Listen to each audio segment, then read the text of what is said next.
बिस्मिल्लाहिर्रहमानिर्रहीम, अस्सलाम वालेकुम।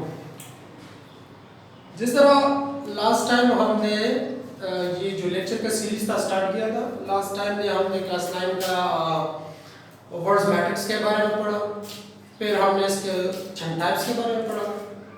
अब हम 1.1 का पूरा जितने में जो टाइप्स यूज हो गए हैं उस सब का हम आज डिस्कस करेंगे।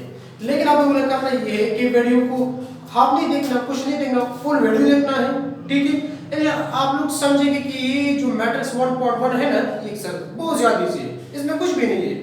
लेकिन आप लोगों ने करना क्या है, सबसे पहले आप लोगों ने ये वीडियो को फुल देखना है, ठीक है, एंड तक देखना है।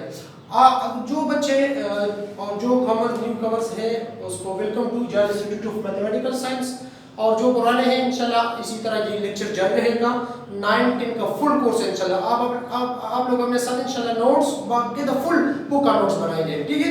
Thank you. तो चलो स्टार्ट करते हैं।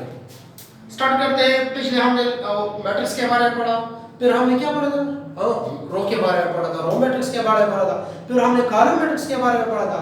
चलो स्टार्ट लेते हैं।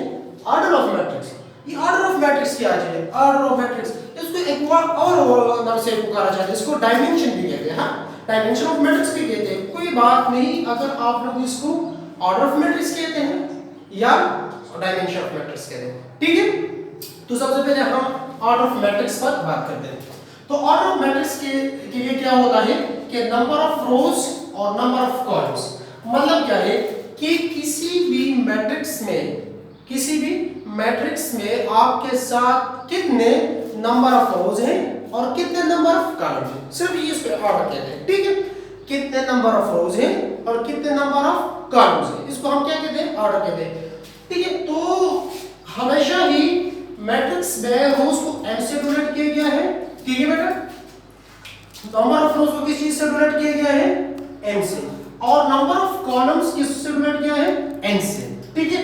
तो इसका ऑर्डर क्या होगा, बात स्टूडेंट इसको मल्टीप्लिकेशन कहते हैं, इसको मल्टीप्लिकेशन बिल्कुल नहीं, ठीक है। आप इसको क्या कहते हैं, m by n, r m cross n, ये भी कह सकते हैं, ठीक है। m by n r m cross n, ठीक। एक एग्जांपल लेते हैं, ठीक। एग्जांपल के थ्रू आप लोग बहुत अच्छी तरह समझ जाएंगे, ठीक है। अब इस मैट्रिक्स में देखिए, हमारे साथ एक मैट्रिक्स है, यहाँ पर इसमें कितने नंबर ऑफ रोज हैं और कितने नंबर ऑफ कॉलम हैं, समझने की कोशिश करें, ठीक है। आपको मैं आसान तरीके से बता दूं किस तरह आप किसी भी मैट्रिक्स में नंबर ऑफ रोज मालूम करेंगे और नंबर ऑफ कॉलम्स। मैं आपको बताता हूं, सिंपल आप लोगों ने करना है, इसे एक दायरा लगाना है, ठीक। एक दायरा बेनिफिशियल जैसे एलिप्स में एक एलिप्स कहते हैं, ठीक है। अंडा जैसे आप इसे एक दायरा लगा रहे आप लोग ये समझने के लिए, ठीक है, ताकि आप लोग समझ जाए बेटा, ठीक। तो यहां पर देखना, मैंने क्या किया, दो दायरे लगे, तो इसमें कितने रोज हो गए, 2 रोज हो गए, क्योंकि पिछले वीडियो में मैंने कहा था जो हॉरिजॉन्टल एलिमेंट्स है उसको हम क्या कहते हैं, हॉरिजॉन्टल एलिमेंट्स को हम रोज कहते हैं। तो ये हो गया 2 रोज हो गए, ठीक है। अब कॉलम के लिए हम क्या करेंगे, आप इसी वर्टिकल इसी तरह दायरा लगाओ, एक दायरा, दूसरा, और ये हो गया तीसरा। समझते हैं, मैंने कहा था इजी है, बहुत ज्यादा इजी है। वीडियो आखिर तक देखिए, सारे एक्सरसाइज आपको सॉल्व हो जाएंगे, ठीक है। तो 1 2 3 में 3 दायरे वर्टिकल लगाए और 2 दायरे में हॉरिजॉन्टल लगाए, तो कितने हो गया, 2/3। इसका ऑर्डर क्या हो गया, मैं आपसे पूछे कि इसका ऑर्डर क्या है, तो इस ऑर्डर ऑफ ए क्या है, 2/3। आप लोगों को मैं एक और बात बताता हूं, एक और मजे की बात बताता हूं। आप लोग पता क्या है मजे की बात, आओ बताता हूं। 2 और 3 को मल्टीप्लाई करके क्या आता है, 6 आता है। 2 मल्टीप्लाई बाय 2 3 is 6। इस 6 का क्या मतलब है, यहां पर इस मैट्रिक्स में एलिमेंट के तादाद के बारे में बताता है। आप देखिए क्या इसमें 6 एलिमेंट है कि नहीं, 1 2 3।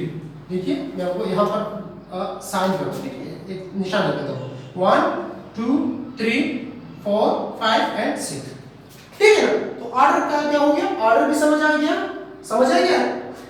उम्मीद कर दो कि आप लोगों को समझ आएगी, ठीक है। अगर भी कोई मसला हो तो आप कमेंट्स बॉक्स में मुझसे पूछ सकते हैं, ठीक है। यहां तक तो ये हो गया। अब चलते हैं स्क्वायर मैट्रिक्स। स्क्वायर मैट्रिक्स किसे कहते हैं, जब आप लोगों को रो मैट्रिक्स, कॉलम मैट्रिक्स और ऑर्डर समझ गए ना, जब आप लोग ये 2-3 बातें समझ गए ना, तो बाकी इजी बहुत ज्यादा इजी है। यहां पर देखो स्क्वायर मैट्रिक्स में क्या होता है कि नंबर ऑफ रोज और नंबर ऑफ कॉलम बराबर हो, मैंने कि ये इक्वल लगाया है ना, number of rows are equal to ये जो एन को मैंने तो शॉर्ट लिखता हूं, ठीक है, ठीक है, number of rows equal to number of columns. अब देखिए यहाँ पे एग्जांपल लेता हूं, मैंने एक मैट्रिक्स दिया 4 2 2 1, यहां पर देखिए इसका ऑर्डर क्या है, इसमें कितने रोज है, देखो फिर सर्कल लगाते हैं, एक सर्कल ये हो गया, दूसरा सर्कल कितने हो गए 2 रोज लगाओ, ठीक है, फिर क्या है बाय अब देखो कॉलम्स के लिए देखो, फिर मैं लगाता हूं वर्टिकल 1 2 कितने लगाए 2 लगाए, तो लगाओ 2, तो याद है 2 रोज हो गए और 2 कॉलम्स। जितनी भी मैट्रिक्स में जिस मैट्रिक्स में भी नंबर ऑफ रो और नंबर ऑफ कॉलम बराबर हो उसको हम क्या कहते हैं, स्क्वायर मैट्रिक्स। यार तो समझ गए ना, बिल्कुल सिंपल अल्फाजों में कहता हूं, जहां आपको कुछ नहीं करना है, रोज और कॉलम को अलग करने का सिर्फ ये एक आसान तरीका है, ये बहुत ज्यादा इजी तरीका है, इसका सर्कल लगाया करो, ठीक है। अब जो इसके अपोजिट है, इसका जो अपोजिट है वो रेक्टेंगुलर मैट्रिक्स, क्या है रेक्टेंगुलर। यदि इसमें तो नंबर ऑफ रोज और नंबर ऑफ कॉलम बराबर थे, अब इसमें देखो नंबर ऑफ रोज और नंबर ऑफ कॉलम नहीं बराबर होगी, यानी दोनों बराबर नहीं होंगे, नंबर ऑफ रोज और नंबर ऑफ कॉलम बिल्कुल बराबर नहीं होंगे। इसका मतलब यह है कि m does not equal to n, और इसका मतलब यह है कि m is equal to n, ठीक है। अब जल्दी से इससे भी सर्कल लगाएं, ठीक है, ये हो गया 1, ये हो गया 2, 2 सर्कल लगाया मैंने यहाँ पर, पहले मैंने रो किया फिर क्रॉस बाय, अब देखो यहाँ पर देखो 1 2 और ये हो गया 3, इसमें दो रोज है 3 कॉलम है, क्या ये बराबर है, बिल्कुल बराबर है, इसको हम क्या कहते हैं रेक्टेंगुलर मैट्रिक्स।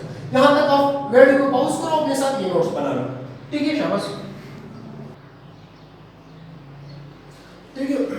तो इससे मैंने आपको बताया ऑर्डर हो गया, रेक्टेंगुलर स्क्वायर मैट्रिक्स हो गया। अब एक और टाइप है इक्वल मैट्रिक्स, मतलब क्या है, दो मैट्रिक्स का भी टाइप नहीं है, दो मैट्रिक्स का भी इक्वल हमारे साथ हो सकते हैं, ठीक है, two matrix are said to be equal, दो मैट्रिक्स हमारे साथ तब इक्वल होते हैं जब ये दो कंडीशन फॉलो करेगा, क्या होगा सेम ऑर्डर, मतलब क्या है दोनों मैट्रिक्स का ऑर्डर क्या होगा सेम होगा, ऑर्डर का मतलब क्या है, इसलिए पहले भी बताया नंबर ऑफ रोज और नंबर ऑफ कॉलम इक्वल।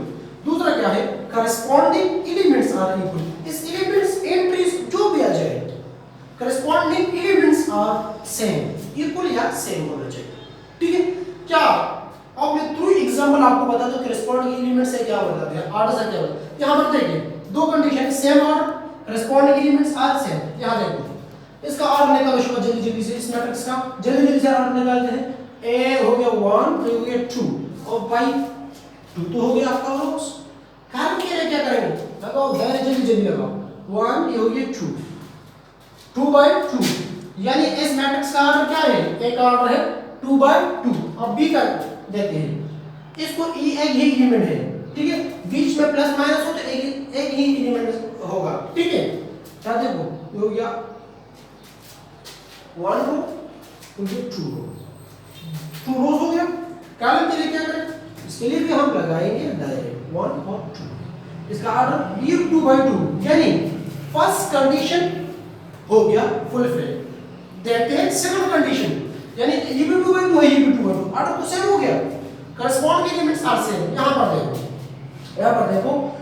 देखो मैं इसको थोड़ा सा मिटाता हूं, ठीक आसानी हो जाए, ये हो गया ये ठीक है। अब देखो बस छोड़ो नजर समझ आएगा, ठीक है। यहां पर क्या है इस पोजीशन पर मैट्रिक्स इस पोजीशन में क्या है 2 है, और दूसरा मैट्रिक्स बी में देखो इस पोजीशन पर क्या है, यहां पर भी 2 है, ये भी सेम हो गया, यहाँ पर भी 2 है और यहाँ पर भी सेम पोजीशन, यहाँ 4 है और यहाँ क्या है 3 प्लस 1 से क्या आता है 4, मतलब ये पोजीशन भी ठीक हो गया, ठीक है, ये पोजीशन भी ठीक है, इधर भी 4 है और इधर भी 4 है, यहाँ पर क्या है 5 है, इधर क्या है इधर भी 5 है, तो ये भी सेम हो गई, इधर पर क्या है 6 है, इधर पर क्या है 7 - 1 6, एलिमेंट्स भी सेम है ऑर्डर भी सेम है, ठीक, ये तो हो गया इक्वल मैट्रिक्स। अब यहाँ पर देखो सी मैट्रिक्स हमारे साथ बराबर है 0 1 2 3, डी मैट्रिक्स 1 1 2 3, यहाँ पर तो क्या है 1 2, मतलब इसका ऑर्डर क्या है 2/2, उस तरीके से काम, ठीक है। इसका ऑर्डर क्या है ये इसको 2/2 है, यानी फर्स्ट कंडीशन तो फुलफिल हो गया, सेम ऑर्डर। अब करस्पॉन्डिंग एलिमेंट्स की बात करते हैं, इस पोजीशन पर क्या है 0, इस पोजीशन पर क्या है 1, तो जो फर्स्ट एलिमेंट सेम नहीं है तो बाकी को छोड़ो, तो ये हमारे साथ क्या है, इक्वल नहीं है, सिर्फ ओनली ये इक्वल है। तो ये बेटा जितनी भी बातें मैंने की फर्स्ट सेकंड और थर्ड लेक्चर में, ये इंट्रो था 1.1 का। इसी तरह से एक्सप्लेन हम करेंगे सारे